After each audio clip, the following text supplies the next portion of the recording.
ఏమైంది? మంచినీళ్ళు తాగండి.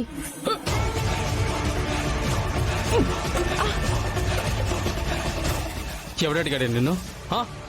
ఎవడడిగాడు? ఓవర్ యాక్షన్ చేస్తున్నావా? అదేంటండి, మీకు ఎక్కిళ్ళు వస్తుంటే మంచినీళ్ళు ఇచ్చాను. ఎక్కిళ్ళొస్తే మంచినీళ్ళు ఇచ్చేసి ప్రేమను కురిపించేస్తే మారిపోతాను అనుకున్నావా? నీ నాటకాలన్నీ నా దగ్గర కాదు. చందు, ఏమైంది? ఎందుకు ఉషా మీద అంత గట్టిగా అరుస్తున్నావు? ఉషా, ఏమైంది? అంటే తనకు ఎక్కిళ్ళు వస్తున్నాయని మంచినీళ్ళు ఇచ్చాను. ఏయ్, నువ్వు మారవా? అసలేమనుకుంటున్నావు నీ గురించి? తనిప్పుడు నీ భార్య కాబట్టి నువ్వేం చేసినా పడుతుందనుకున్నావా? తనను నువ్వేమన్నావు? తనని అడిగే దిక్కు లేరనుకున్నావా? ఇది మాకు సంబంధించిన విషయం. మధ్యలో నువ్వు కలగజేసుకోవద్దు. మీకు సంబంధించిన విషయం అంటే ఎవరు మీరు? మీరీ ఇంటి కుటుంబ సభ్యులే. ఈ కుటుంబంలో నేను లేనా? ఇదంతా మన కుటుంబం కాదా?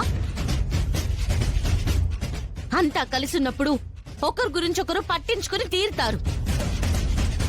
ఉష గురించి పట్టించుకోవడంలో అందరికంటే ముందు నేనుంటాను. నువ్వేం చిన్న పిల్లోడివి కాదు, 1కి 10 సార్లు చెప్పడానికి. మళ్ళీ తనని ఇబ్బంది పెట్టాలని పిచ్చి పిచ్చి వేషాలు వేశావంటే పోలీసులకు ఫోన్ చేసి లోపలేస్తా. ఏమనుకుంటున్నావు అసలు? ఎవరిని పోలీసులకు పట్టించేది? నిన్నే అడుగుతోంది. ఎవరిని పోలీసులకు పట్టిస్తావు? ఎవరిని లోపలేయిస్తావు?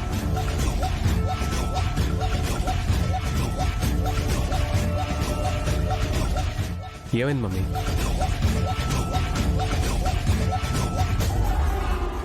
ఏంటమ్మా, ఏంటి గొడవ? ఏం గొడవ జరిగిందనేది పక్కన పెట్టండి.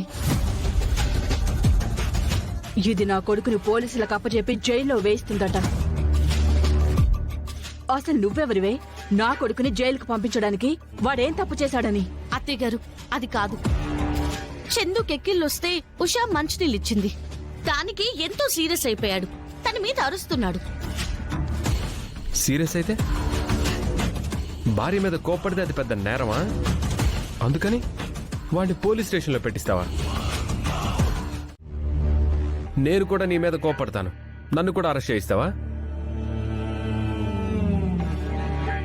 చేయిస్తుందిరా.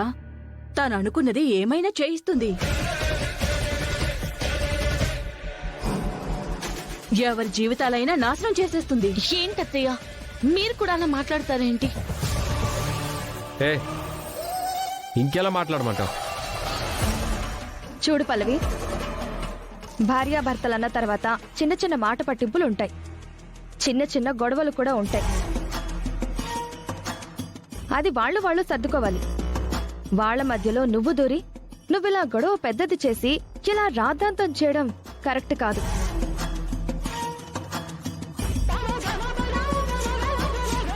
ఈ మాత్రం దానికి పోలీస్ స్టేషన్లో పెట్టిస్తాను అనడం అదెంతవరకు కరెక్ట్? అక్షిత, నువ్వు అనవసరంగా టాపిక్ ని పెద్ద చేయాలని చూడకు. నేనేదో ఆ మాటని క్యాజువల్ గా అన్నాను. ఓహో, నా కొడుకుని అరెస్ట్ చేయించి జైల్లో వేయించడం నీకు క్యాజువలా? ఓసే, ఎందుకే ఆ ఒక్క మాటను పట్టుకుని అందరూ వేలాడుతున్నారు? అయినా ఎక్కిళ్ళొస్తే మంచినీళ్ళు ఇవ్వడం తప్ప ఏంట్రా?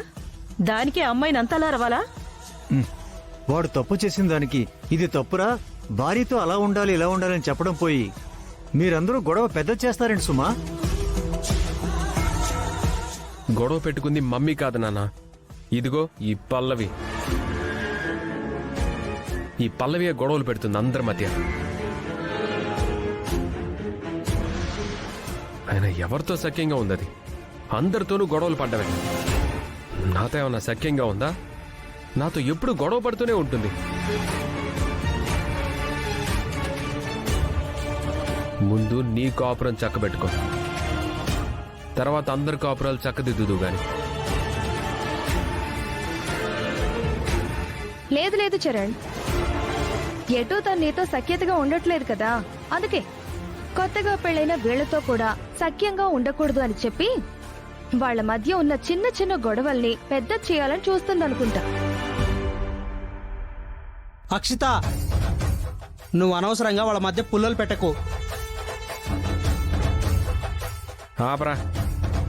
మాట్లాడితే అక్షిద్దతే తప్పని చెప్పి ఓ మీ వద్దుని వెనకేసుకొస్తూ ఉంటాం.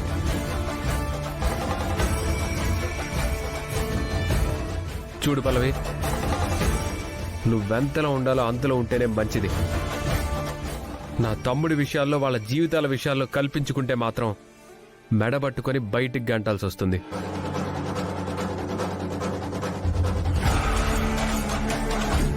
పోలీస్ స్టేషన్కి పంపిస్తుందంట. పోలీస్ స్టేషన్కి పంపించి చూడు. ఆలోచించానంటే పల్లవికి చరణ్కి మధ్య డిస్టర్బెన్స్ క్రియేట్ చెయ్యాలి. వాళ్ళిద్దరి మధ్య దూరాన్ని పెంచాలి. శాశ్వతంగా చరణ్ పల్లవిని దూరం పెట్టేయాలి. ఇంట్లో నుంచి గెంటెయ్యాలి. అంతే కదా?